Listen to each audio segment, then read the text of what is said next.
Bon, déjà, sur Nord-Sud, en fait, c'est une distinction qui peut m'agacer au bout d'un moment parce qu'elle est souvent un peu caricaturale. Surtout, c'est pour dire que le Nord, il est purement social et le Sud, il est purement identitaire. Premièrement, parce que comme je l'ai dit, dans le Sud, on passe son temps à me parler d'économie, en fait. Ça parle des impôts, ça parle du logement et ça parle de redistribution, mais en fait, ça parle d'économie. Et ensuite, il n'y a aucune enquête en termes de motivation sur la question migratoire qui justifierait le vote RN, qui montre des différences significatives entre un Nord et un Sud.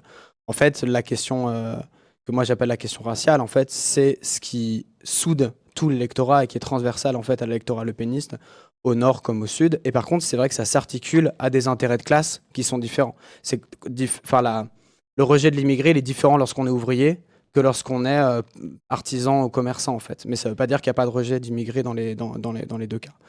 Et un autre point, c'est qu'un point peut-être commun, c'est qu'il y a un électorat précaire et populaire du RN, mais le vote RN, c'est jamais les plus pauvres, en fait, qui votent RN, la plupart du temps.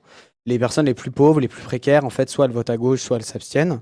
Et donc, c'est souvent des personnes qui ont accumulé un petit capital au prix de beaucoup d'efforts, qui ont accumulé un petit quelque chose, en fait, qu'ils ont peur de perdre, justement.